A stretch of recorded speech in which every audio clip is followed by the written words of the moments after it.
So in a way, evidence-based management is very simple, and it just means making a better informed decision.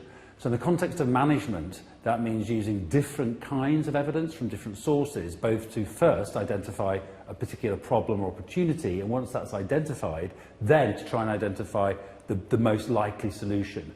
And so in management, for us, the main sources are firstly the manager's own professional expertise, what they've learnt in their career, what expertise they have. The second source of evidence is stakeholders, which would include obviously employees, maybe shareholders, maybe the wider community. The third source of evidence is scientific evidence. So scientific research that's relevant both to the problem and potential solution. And the fourth source, of course, is organisational data itself. So essentially it's about trying to gather evidence from those four sources, combine it together to better understand the problem, and once that is understood, then think about the most effective solution.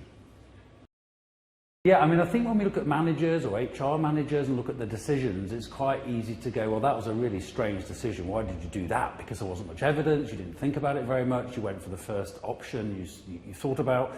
But actually, I think for all practitioners, whether you're a manager or a police officer or a politician or a doctor or an academic or a scientist, I think it's a similar problem in that I think we know in principle that we need to use more evidence in decision making, but the problem is lots and lots of things get in the way of us doing that. So I think in a sense we naturally are interested in getting evidence and information, but various things get in the way. And that, in the context of management, includes things like management fads and fashions. So there's some new idea in HR, and such as something like employee engagement or talent management. Everyone gets very excited and go, we must do that.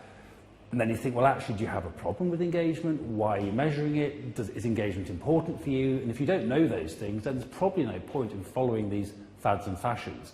I think that's one thing that gets in the way. Another thing, which I hear a lot from managers and HR people, is that they often feel that what they do is not evaluated.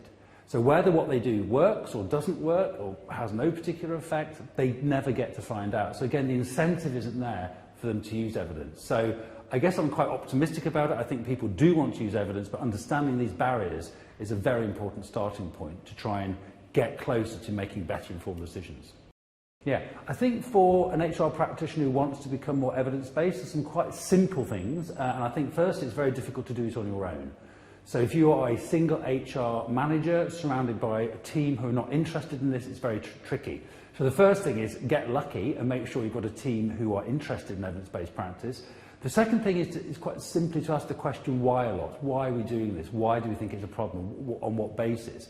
I think the third thing is to look at some of the resources on the Centre for Evidence-Based Management website. Look at the Centre for Evidence-Based Management website for things like tools, techniques, ways of thinking and approaching sort of problems in an evidence-based way. So I think there's some fairly simple, straightforward things people can start doing straight away, but it is by no means difficult. And if, for example, people start asking why a lot, some people quite enjoy and find that questioning useful. Other people say, you know, that's enough, let's just get on and do something. So there's always those sorts of tensions, but I think there are things people can do to try and make better informed decisions.